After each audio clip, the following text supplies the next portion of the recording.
Okay, welcome everyone to Family Exchange. I missed being with you last month. I was on vacation, but I'm glad to be here this month and glad to have all of you join us. Today, I'm excited about our presentation on how centering on equity improves engagement with families. And that is something that we're always wanting uh, to improve is our engagement with families. So that's great.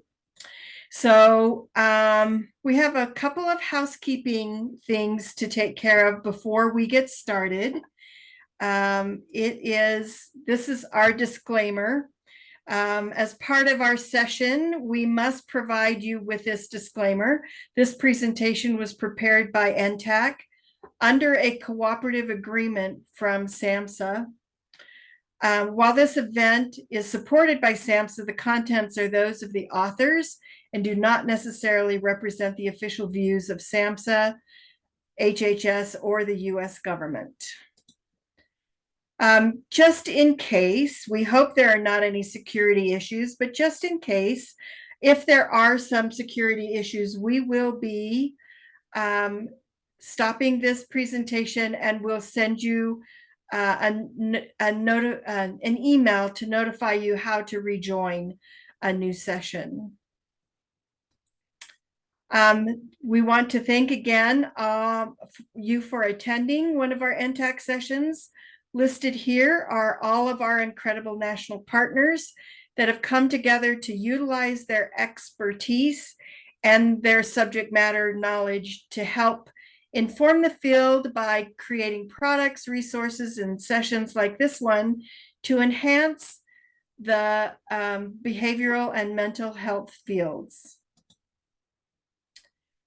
As a center, our vision is that all children, youth, and families living with and impacted by mental health challenges will have access to the resources and opportunities they need to thrive in a comprehensive and equitable system of care. We serve a wide cross-sector audience, including everyone from state leaders to providers to school force workers, early childhood providers, community-based providers, peer supervisors, family partners, youth partners, and much, much more. Our services range from individual consultation to more in-depth sessions. And our aim is really to create those outlets for communication, collaboration, and resource sharing amongst all of us. Please also make sure to check out all of the resources and archived presentations on our website, or go to Contact Us link there to request consultation or training.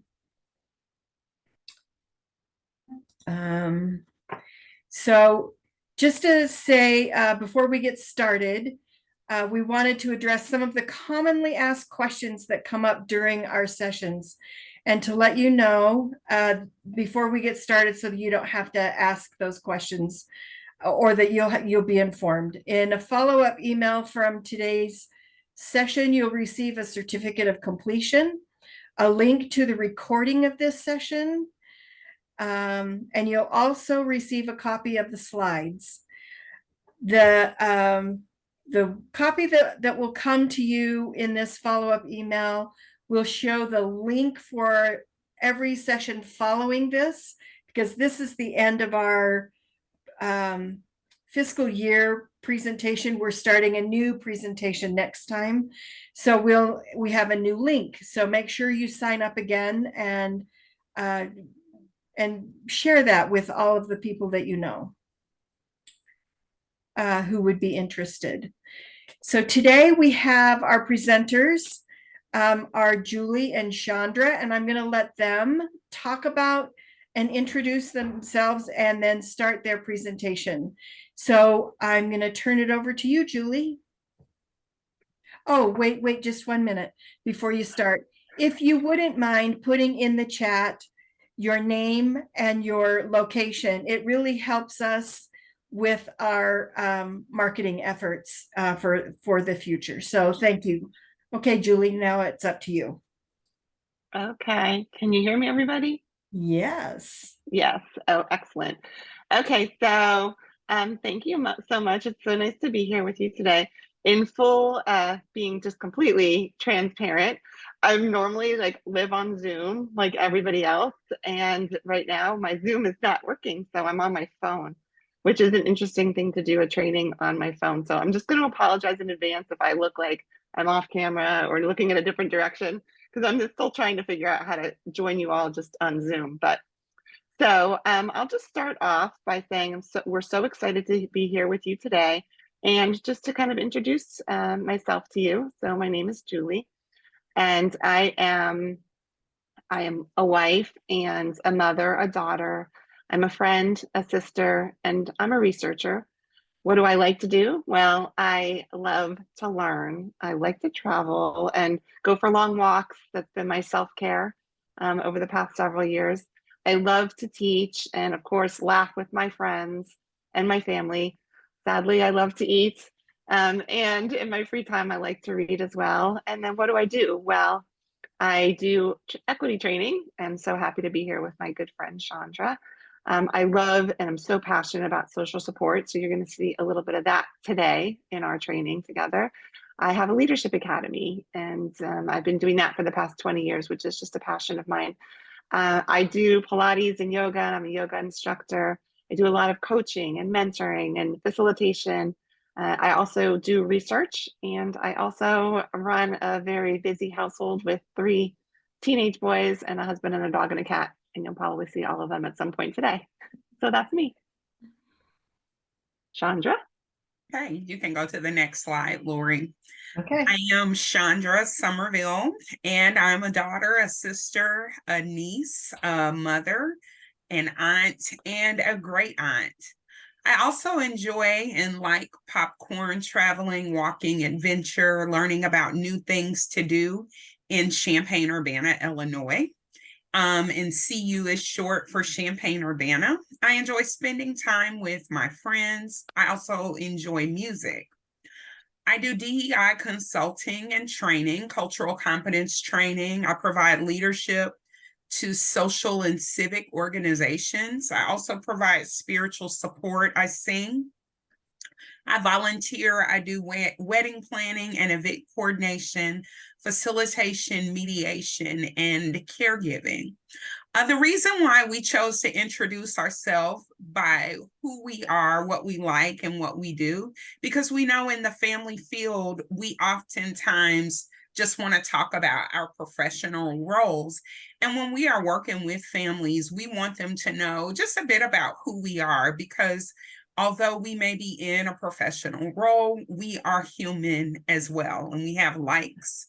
We do things, and there is much more to us than our work. So we can go to the next slide. Hey, I was just thinking, Julie, before we do this objectives, I'm wondering if the problem you're having with Zoom has to do with the storm that's in Florida, which is where you are, but just a thought. Oh goodness.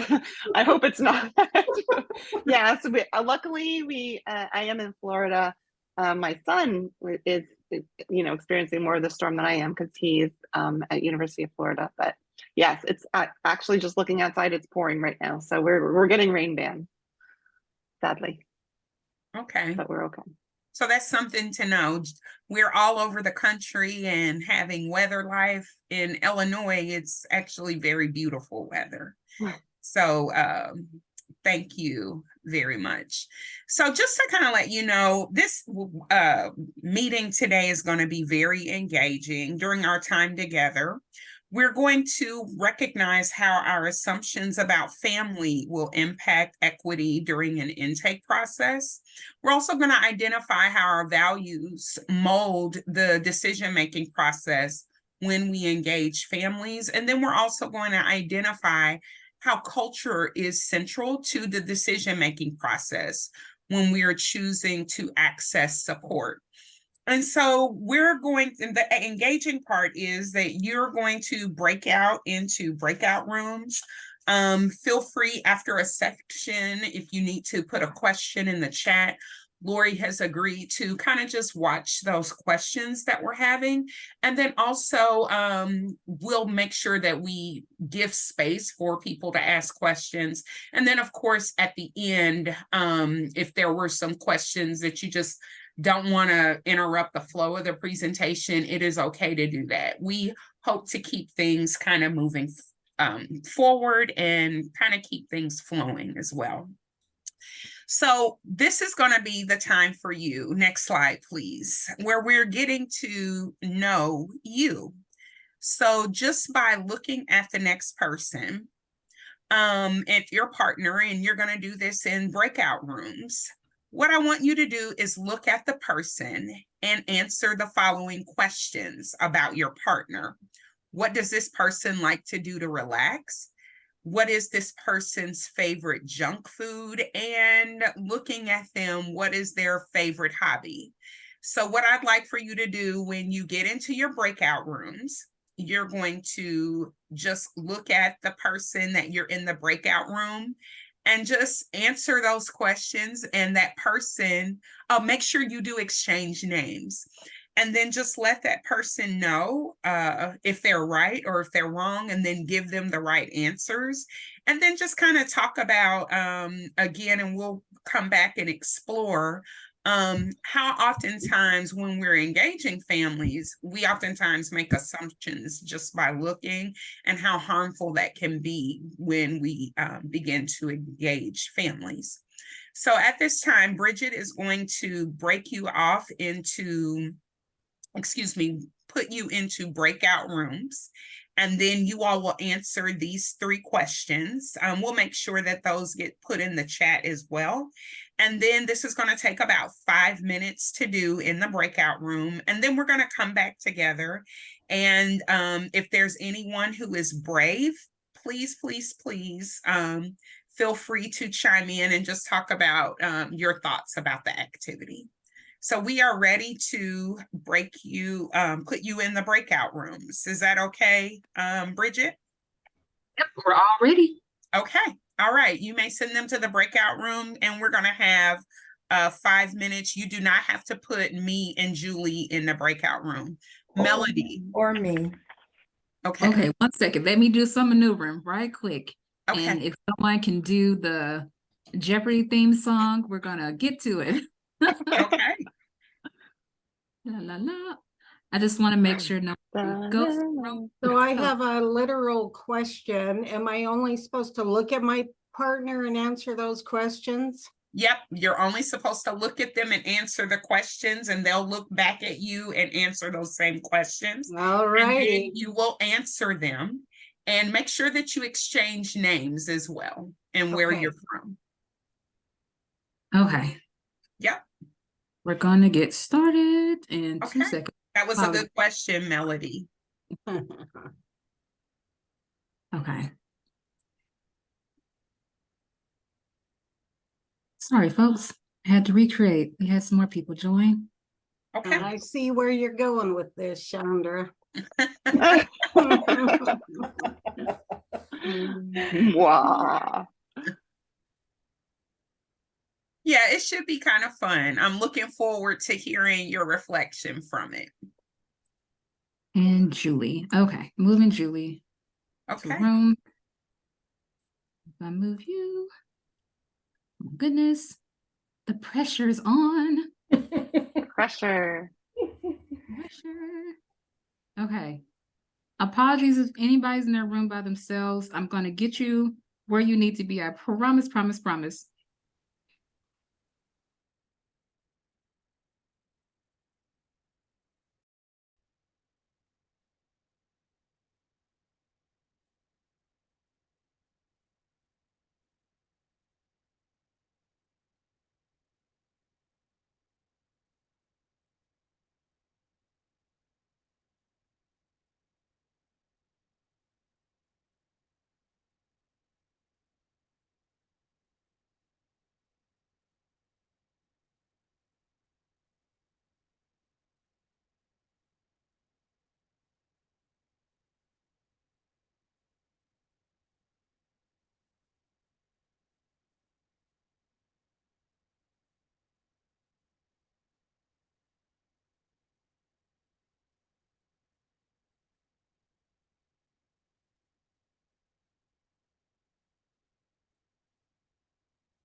So welcome back, everyone. We're glad to have you back. And I just wanted to know if there was a brave pair that would like to talk about that experience, and just kind of give just their thoughts about that experience. Did you did you guess actually by looking at your partner? Was it right? Was it wrong? You can just let us know by unmuting yourself. Kathleen. Hi. Hi. I don't know if Rhonda's brave, Okay. but she's the other member of my team. So She's we did- brave. awesome. So we did guess, and we were close in some places. Not, like I said, she liked to watch movies to relax, and she actually likes to binge watch like shows. Rhonda, I'm telling on you. And I don't she said like my favorite snack was popcorn, and it's actually cheesecake. So it's not close, but I will sit down and eat some popcorn. So I can't say it's not my favorite. So, and then her favorite hobby is reading, and I don't always I do a lot of audiobooks. She said my favorite hobby was also reading. I don't know what her favorite hobby is, but We got cut off at that point. yeah, we got cut off. So this is my sneaky attempt to actually find out what her hobby is. Bingo. I love that about you right now so much, Rhonda. Thank you for sharing. So Rhonda, being on the other end of that, how did you enjoy that activity? Was it, what did you think of the activity? It's engaging. It gets conversations started. Because a lot of the things that I guess was those typical things that we just kind of think everybody do. Like when you see a movie, you eat popcorn, and that some of it was like just taking a wild guess at what most people do and enjoy. But once talking with her and actually engaging and find out what it actually is, it had a open line of communication that we were now able to engage and talk about it with each other. Okay. Well, thank you so much for sharing. Melody, I'm turning it over to you. And Melody will be our final speaker so that we can continue to talk about why engagement is important. All right, I was partnered with Ann Smith, and yeah, I would say the difficult thing for me is I don't want to say something that somebody else may find offensive. But I did guess music correct for her, and I didn't get what her hobby is. I think we got cut off. Okay. But I did get her junk food wrong, but she got me correct as far as I love to read and I like to eat ice cream. Okay. And who is your partner again? Ann Smith. Okay. Hi, Ann. So did you want to share anything, Ann? I didn't get her hobby correct, but she did tell me what her hobby was, and it was really interesting. Genealogy. And not just for herself, but for other people. And she shared the work that she did with the Wiki Project. They did a lot of research and reading into slave narratives, and then used that information to help build family trees for descendants of slaves. Okay. Well, thank you so much for sharing. Really, I'm sure there's so many stories here. And for the sake of time, I just wanted to let you know, take this activity back and do this with the families that you work with. This is an opportunity just to kind of see, again, assumptions that some people make, but also things that we actually learn how to do. working with families and learning how to engage. And so I'm going to turn it over to Julie. It looks like Julie is coming in the waiting room. And so I'm going to let Bridget let her in. And then we're going to turn over to her. And you can bring back the slides up again, Lori. And we're going to continue with why engagement is important.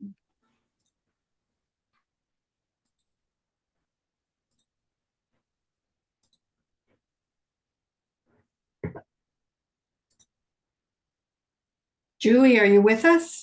I am with you. Sorry, it took me a minute to figure out the whole mute thing. And let me turn this one off. Okay, excellent. So why is engagement important? So the research demonstrates, remember I said I was a researcher. So the research demonstrates that what we call uptake in services is directly related to engagement. That means people willing to communicate and access services and supports is related to how we connect with them. So the better we connect with people, the more likely they are to want to work with us and work, to receive the services and supports. And 60% of children in need of mental health care don't receive services because of this, and often dropout rates occur within the second or third session. And the rates of dropout are anywhere from 35% to 70%. So you can see how important it is to make that connection right off the bat so that we have better engagement and families are interested and willing to, connect with us and work with us. Next slide, please.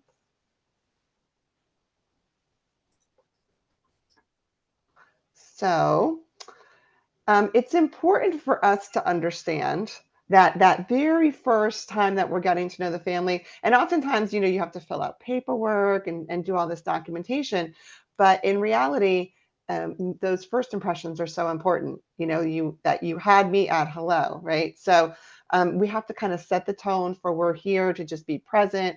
And my experience working with family partners, family support partners, is that you guys do an excellent job at this, right? That's just stopping, slowing down, getting to know people. A lot of it relies on, understanding families, the family understanding the systems, who we are, why we're there, which takes time to kind of stop and explain the mental health system, the barriers to the system, the barriers to accessing the system and services. And so we want to clarify the need for mental health. When we're trying to first meet with families, that's one of the first things we have to do. Why am I here? What is it that you needed from me? We, of course, we want to partner alongside. So we want people to feel like they are supposed to be there. They're, part of us. We want their involvement, their voice in the process, explaining some of those system of care values as well as wraparound values, and talking about family voice and choice right from the get-go. We want to talk about people's previous experiences with services, because that's a way for us to help them recognize, look, we might be doing things a little bit differently this time. Just the fact that I'm here as somebody who's experienced something, lived experience, been there, done that, this is going to be different. That in and of itself sometimes breaks down the barriers, because most of the time they think that you're just another service provider coming in. And so being able to say, like, no, this is my own experience. Now, I'm sure you guys have had lots of training on, and we'll touch on it too, about in terms of telling your story, but really just being able to listen and hear if people have had bad experiences, not bash service providers, but just recognize, okay, this is an area I need to support this person on because they have had these bad experiences, or it's been a great experience in the past, and I hope to continue that great experience.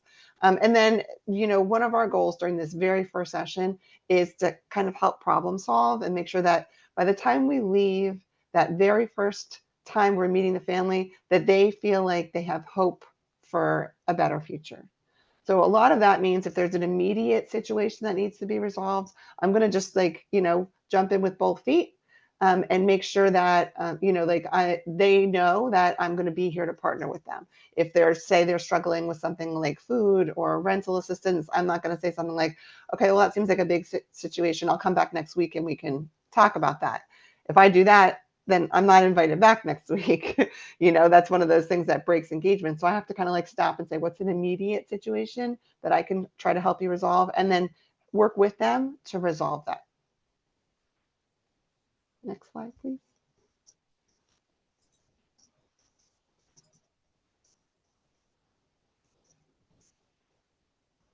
So what are some of the common barriers to engagement?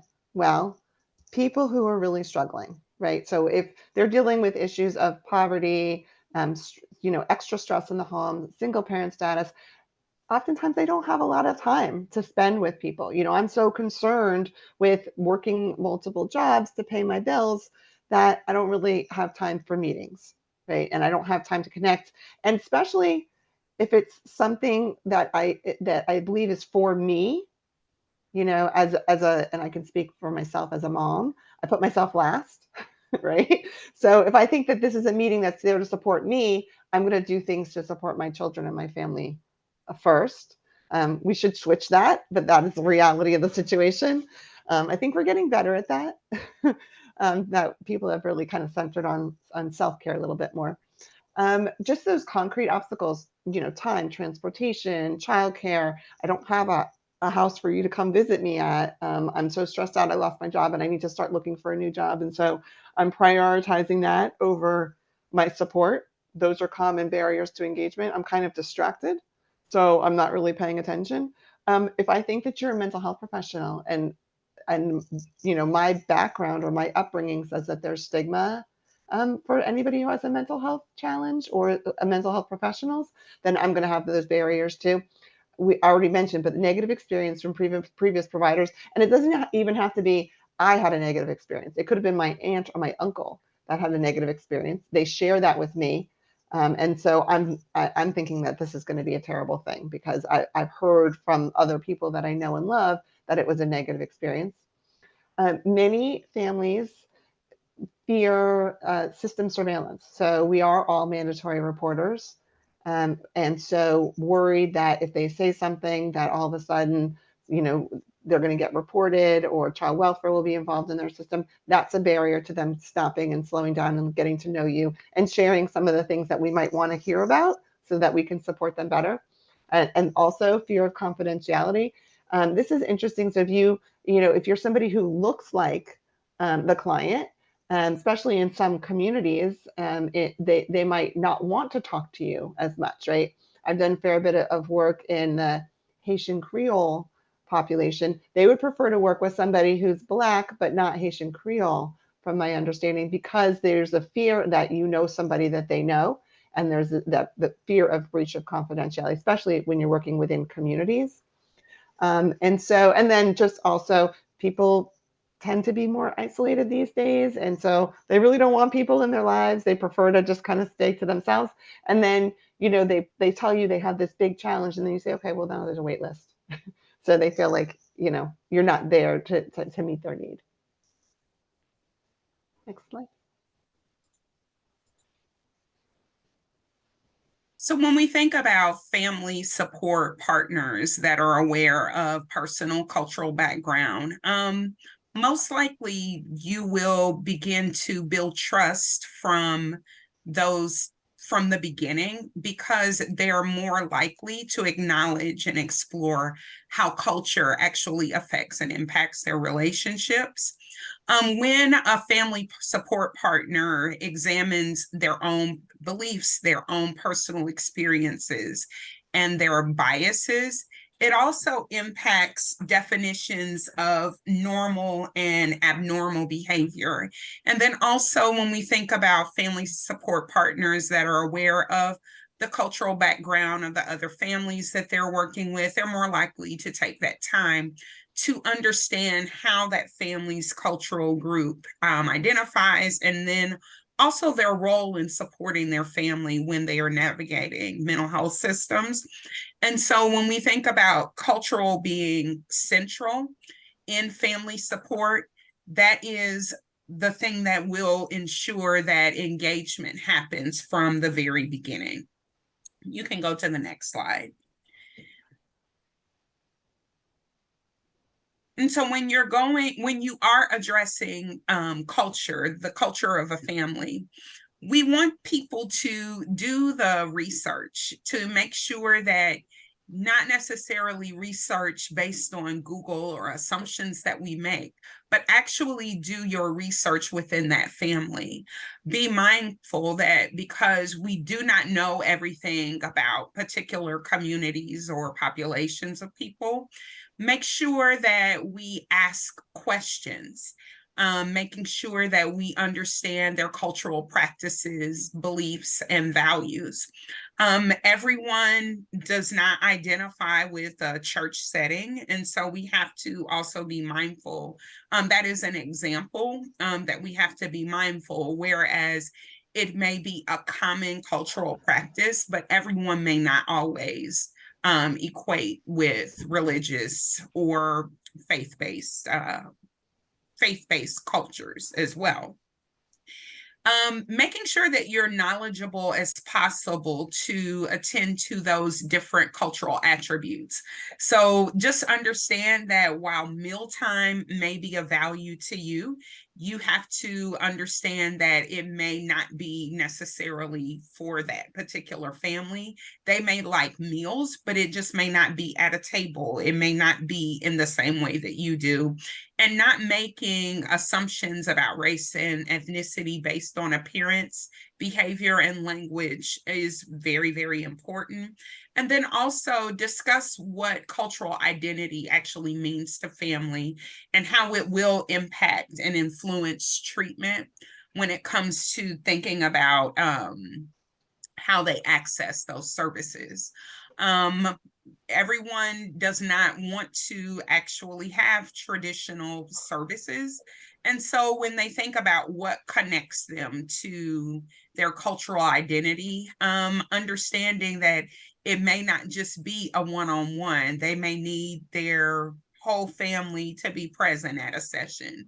And so asking those questions and understanding that before you get into high levels of engagement is really, really important.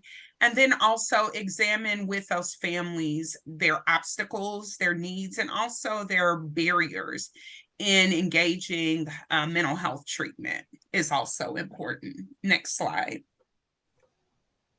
This term of cultural humility, I say that this is a self-awareness process. We want to make sure that you are consistently asking questions. And this is not to be nosy. This is more so to remain curious, so that one, you can effectively engage families with empathy and be supportive. When you are also thinking about your willingness to enter into a relationship, understanding, especially if you come from a different cultural background, although you may share in the same ethnicity with another person, you must honor their beliefs, you must honor their values, also honor their customs as well. Next slide. Can I just ask a question, Chandra? Absolutely. Cultural humility is a much better way than cultural competence. Are you equating the two or replacing it? So cultural humility and cultural competence are two different things.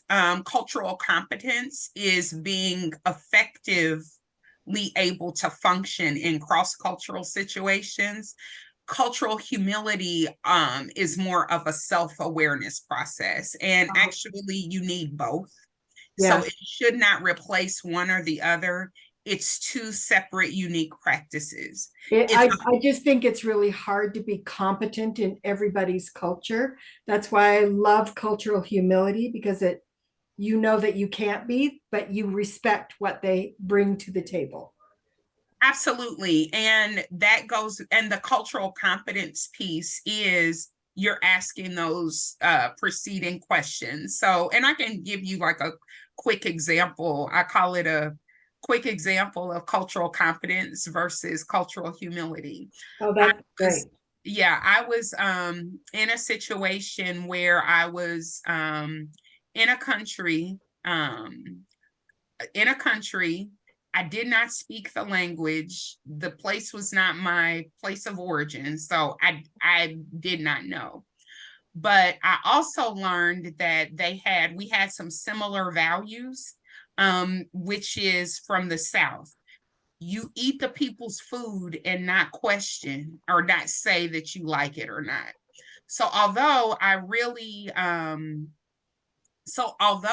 I have my preferences, I have my beliefs, but also I wanted to make sure that I honored that person's culture by not saying, here is what I'm not going to eat because I didn't like it or if it was something new to me. Whereas the humility part is actually me exploring my own views and saying, just because this is not my preference or I don't like it, does not mean I'm not going to engage and eat with those people. And so those are the difference. I eat with the people. The other place is that I do not express my opinion about how the person eats. That's the humility and the competence. Very good. Thank you. Yeah. No problem. Thank you for interrupting me, Lori. And then whole nother training, whole nother thing I could come back for and do is even talking about how the language makes us feel uncomfortable and why it makes us feel uncomfortable.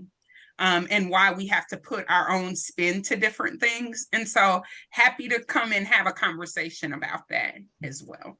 Great, thank you. No problem. You can go to the next slide. So when we're thinking about how we are showing up, this next activity that we're going to do, and I think it may be in the chat as well, is how you are showing up at work. How are you showing up in your personal relationships and for yourself? One of the things that I have learned in this work that we do not do, we do not spend a lot of time doing, is beginning to reflect and uncover what our true core values are. And so it's not going to take a long time to actually do. But this real quick self-reflective activity is going to determine how to align your personal goals with your values. So in the chat, there is in the chat, there is a document that talks about your core values. What I would like for you to do is just take the time to circle your core values instead of writing them down. If you choose to write them down, that's fine, but it gives you a pretty quick way on how to do it. Circling your values. There's no right or wrong answer. We're just going to be who we are. Do not take a lot of time just thinking about it. Just go ahead and circle, and then you're going to group them together. And then once you group them together, you're going to put verbs to them and add like how you will live with joy or how you will celebrate mindfulness, or I will be mindful, just different things like that. And so this is going to be an opportunity where we are going to put you out in your breakout rooms. And this activity will take about 8 minutes to do. And so after 8 minutes, like I said, grab this sheet of paper that you downloaded, or just grab a sheet of paper. You can just write and scribble. There is no perfect way of doing this activity. Follow the directions that were given on that file that was downloaded in the chat. If you need it again, I think it was on there several times. This also can be done with families as well. So you can begin to explore what families actually value. And then we'll come back together in the big group and just invite a couple of people to share. And then we will go to our next activity after this. So this time you're going to be broken up in about groups of about 4 to 5 people. So it will be more of you in this group. And so Bridget shared the file in the meeting. She's going to break you out into the groups. Do the activity on your own. Spend about 5 minutes doing that. And then and then the last 3 minutes, please, please, please make sure that you spend time kind of processing it. If you did not finish it, it is okay. No one is grading you. So thank you so much. Okay, so just real quick, is there a person that would like to volunteer so that we can just hear what that activity was like for you? Okay, Michelle, I see you. Thank you. I raised my hand because I don't know if you would see the thing with all my stuff on the background. But my group was really nice. And so Kayla really stood out to me because she's from Hawaii. And I hope it's okay, Kayla, to share. I was just sharing that with her, that to me, because Hawaii is like a place where we go for vacation, that I couldn't imagine them having issues or problems in Hawaii, because I'm like, that's a beautiful place, like paradise in my mind. And when she started explaining to me about Hawaii and what it's like for the people that live there, and it's not paradise for them, and it's so limited, and my heart was just broken, because I'm thinking all of the money that people, you know, from all over come and put into that, you know, country, right? Hawaii is a country, or State. state. Okay, into state. Thank you. That they would pour it back in to, especially the people that live there. And to hear that that's not happening just breaks my heart. I don't even want to go to, I don't want to give them my money now. Or if I do go, I think that I would be more interested in the people that live there, opposed to just going there to think like, oh, I just want to stay on the beach and everything like that. Mhm. That the resources are so limited. So it definitely changed my heart and my mind about Hawaii. And if I ever get to go there, I would definitely do it different than what I was thinking I would do if I ever was to go there. Okay. Thank you for sharing. Charlotte? Yes, I was with Sarita and Wanda, and we had some good discussion around the words that we would check off, each of us. And I think that what came through loudly is the words that we selected in respect to our core values is why part of it is why we came to the work. And then the other aspect of it is how we do our work, and the impact that has on families. I think ultimately reflects our values. Because we do hold families in high esteem, because we do come to this work valuing human life and making a difference, having a sense of purpose in the work that we're doing, and trying to do it in such a way that we can ultimately influence and change the experience that families are having with the mental health systems of care, and help them to see how to use what's being offered more effectively. Okay. Well, thank you all so much for doing that activity. And again, this is an opportunity for you to do some self-reflection on how your values are brought to the table. And sometimes we do not come where we value others, but we do not know what our own values are. And so this activity is just a way to do some self-reflection on how to explore what your values are. And we're going to move into how we begin to build social support. And Julie is going to take over for that. You were going to say something about cultural congruence first. I sure was. Thank you for reminding me, Lori. So someone had asked a question about cultural congruence, and I do not have I'm not as familiar with the term cultural congruence. I do want to say is that if the term cultural congruence does move the individual to making sure that they are being culturally responsive, it all should move toward that same goal. Cultural humility, cultural competence, cultural competence, and cultural congruence. Those terms, no matter how they use interchangeably or not, should always ensure that we are removing barriers and responding culturally for families. And being respectful, right? Yep, absolutely. And those Thank that haven't, you. thank you for joining us. Okay, I'm going to turn it over to Julie. We're going to do social supports, building social support. Thank you. Thank So you. did we already do this slide? Yes. Okay. Next one. Next slide. Okay. Here we go. Okay. Building social support. So when you're working with the families that you're working with, part of your responsibilities, and you guys know this, is helping them build social support systems. I think that in the behavioral health field, we often make linkages and referrals to formal treatment services, therapy or medication, or some kind of therapeutic intervention. And in reality, one of the best things that we can do to kind of honor the values of people that we're working with is to help them get connected to people who are just like them. And that tends to be people who are part of their support systems, or we want to help them get connected to support with people who have similar values to them.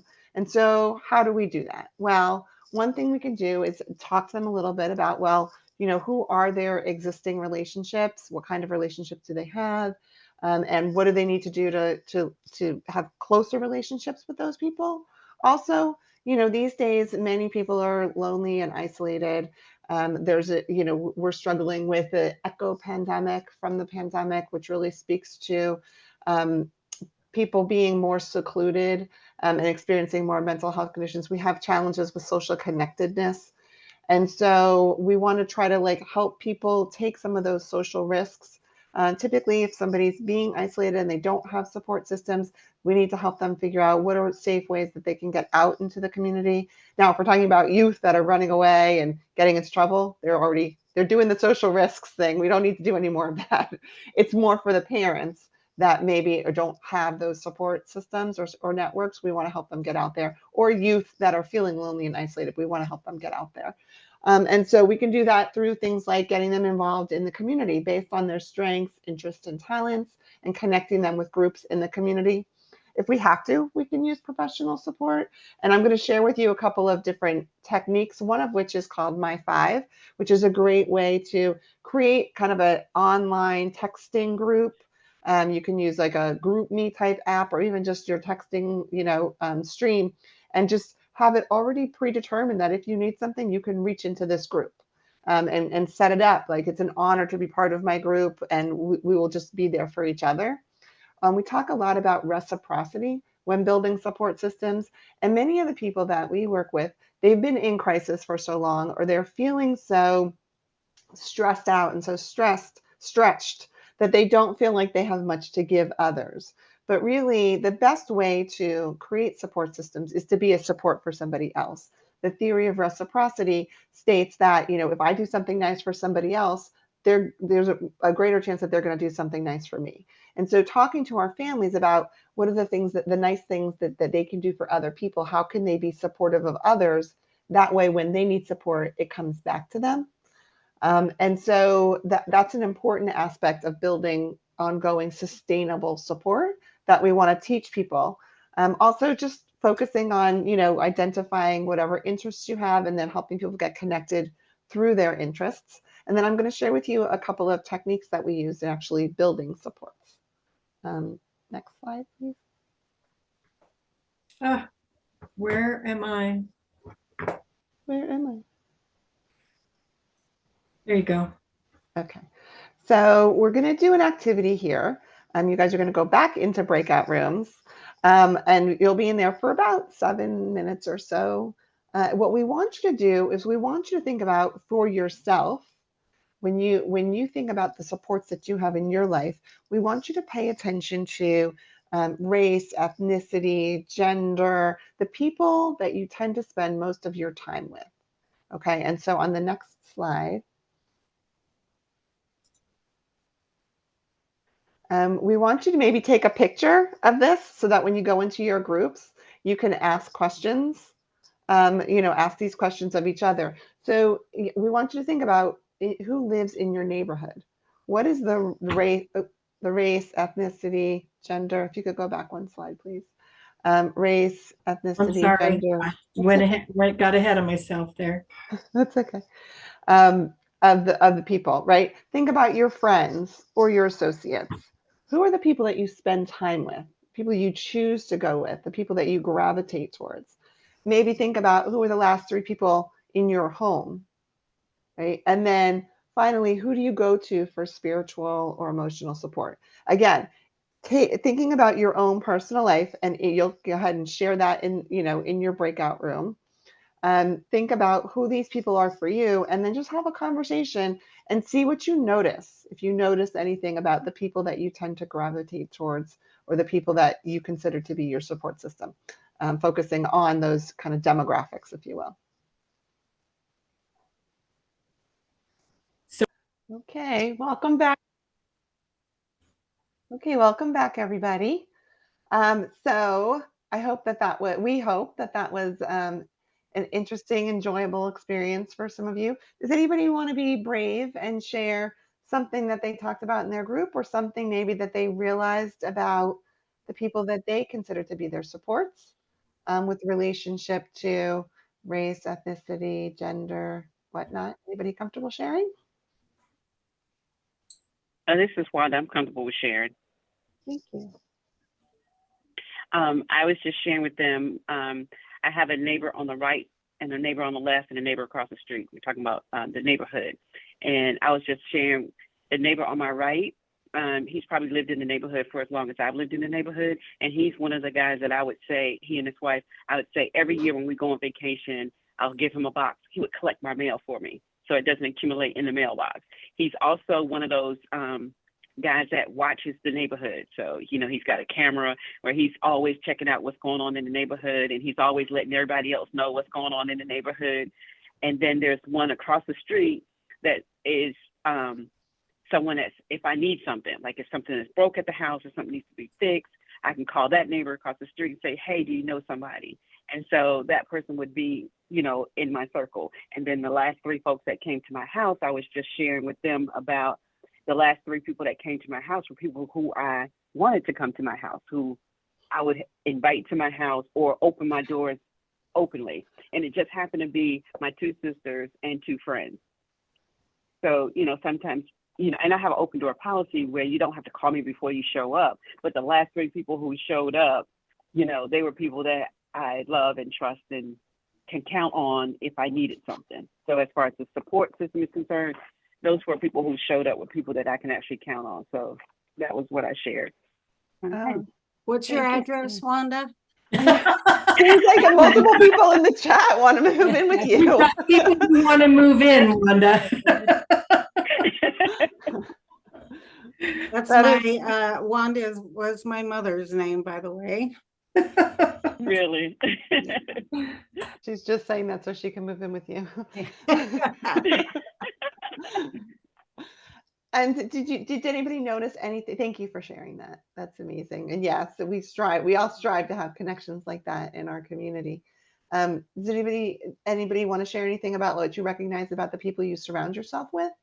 And maybe, demographic makeup. It sounds like Wanda's was a little diverse because it's male, female, right? And then your own family, Anybody else feel comfortable?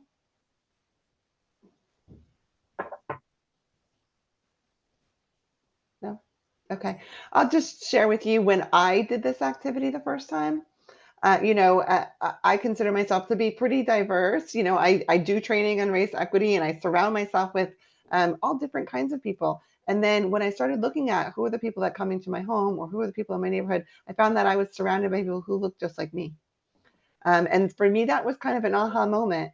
And the reason that we talk about this in terms of support is that when we're talking to the families that we're working with and trying to educate them about building support systems, we have to find out where they're at.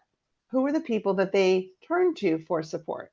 And not in a judgmental way, like, oh, you should have more diverse stakeholders. That's up to each individual person to decide who they want to surround themselves with, right? For me, that was a priority, and I've been very intentional about really focusing on, diversifying the people that are part of my inner circle. But some people, they only feel more comfortable with people who look like them or speak the same language with them. And so we need to know that about the people that we're working with, because when we're trying to help them get connected to support, we want to make sure that it matches their preferences, right? And it's not up to us to decide that somebody should diversify or not diversify, right? We're non-judgmental. We're just getting information from them. But the point of the activity is to recognize how important culture is to some people with relationship to their support systems. And that's why we wanted to share that activity. If we can show the slides.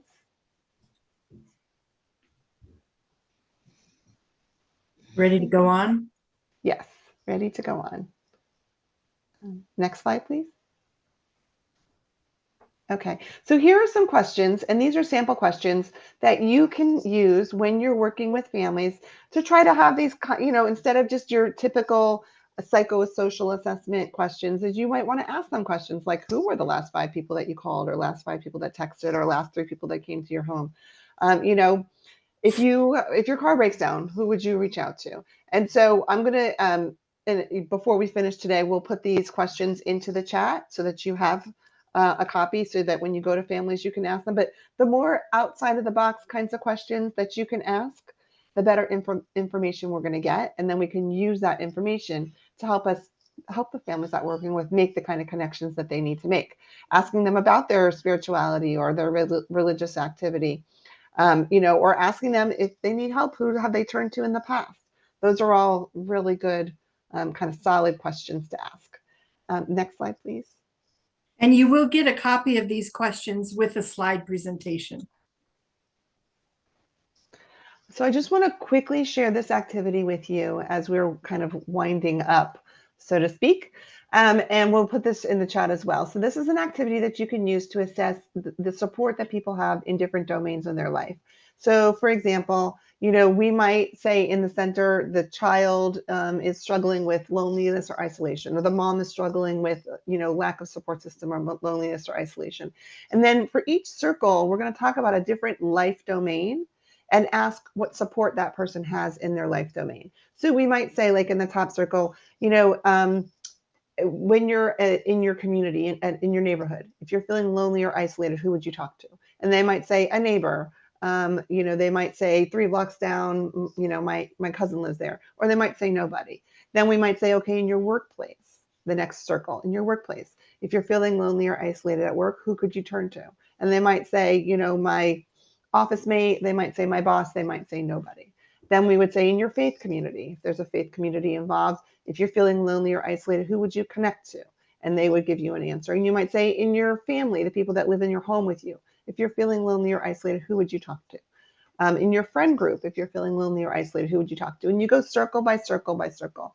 When you do this activity with the family, what you find is either they have more support than they realized, because now they'll have somebody in each circle, and then you can then figure out, how do we reach out to those support systems?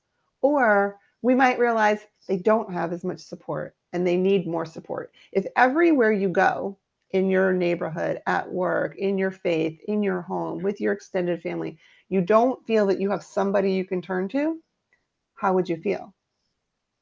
Depressed, anxious, lonely, isolated, right? So that makes sense. Then it becomes important for us to figure out, how do we build supports intentionally in each one of these areas? And so we'll share with you the form so that you can do this activity with the families that you work with. Next slide, please.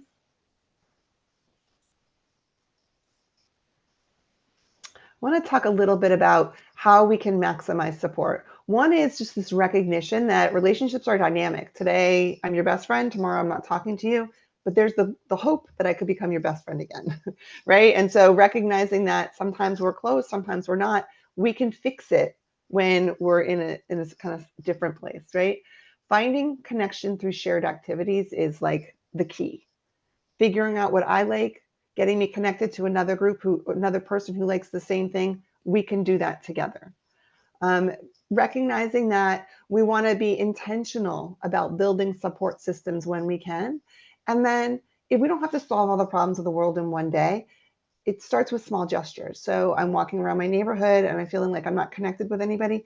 If I just smile at somebody, they're going to smile back. If I wave at somebody, they'll probably wave back. And as we build on that, we can build more of a connection and more of a support system. And so it starts with these small gestures, especially people who are struggling with anxiety, is don't say like, okay, you need to make a friend. It's like, just go to this space and smile at 3 people. Just start there. Because you've made a connection with that person, we both smiled at each other.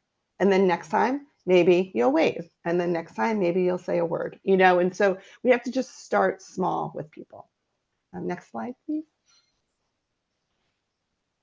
And so just remember, when you are engaging families, it is an art. So make sure that your speech is easily understood, making sure that you recognize the strengths and seeing that family members are a valued resource, and using flexibility, being warm, showing commitment, being open-minded, and asking those open-ended questions, offering hope, and most of all, using empathy. This is for individuals and families that we are engaging. You can go to the next slide. And so what you can do is use these simple gestures, involve one's whole self, being in a greeting, making sure that you're utilizing your body, your attitude, your spirit, and ensuring that you are establishing rapport before you ask questions. Make sure that they feel engaged, utilizing services and support to ensure that you get clear communication from the very beginning, and then also utilizing culturally responsive interviewing behaviors, like utilizing eye contact. You can go to the next slide. Sorry, I got ahead of myself. Oh, that's okay.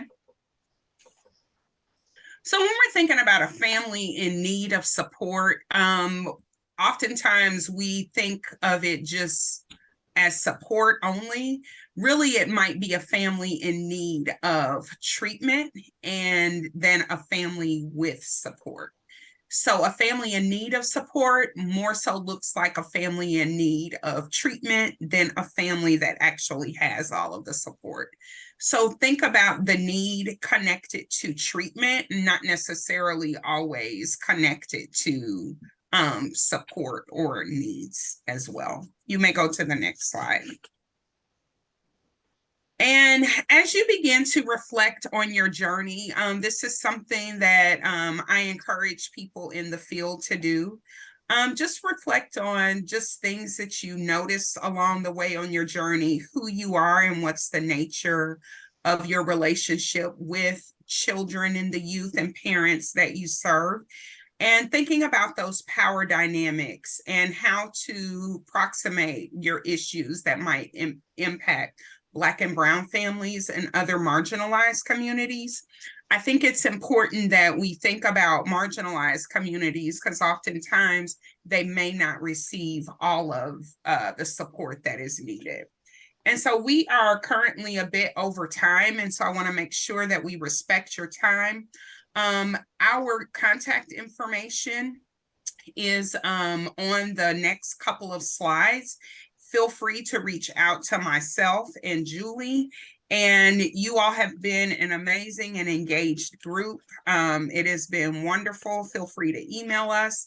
And then also, we're interested in hearing from you and how your journey is going. So thank you so much to Lori and Bridget for your support today. And thank you all for being with us today as well. Lori? Thank you, Chandra, and thank you, Julie, so much for your time and efforts in making this presentation possible. As said in the chat, we have a new year starting in October. We're going to miss September, but we'll hit you in October. And but there's a new registration link, so don't assume that you're registered. You have to register now for the next one. And here are all of the connections to NTAC and all of the things that they can provide for you. And please reach out if you are in need of any help in any way. And please take a minute to fill out the survey. It is how we show and can, or we can improve our presentations for you. If you have any topics that you want to be chosen, please let us know that as well, that this is a field-driven activity, and I want to make sure we're meeting your needs. And here is all the contact information for NTAC. So thank you, Bridget from NTAC, for being our tech support today. And thank you, everyone, for joining us, and have a great day. And we'll talk to you soon.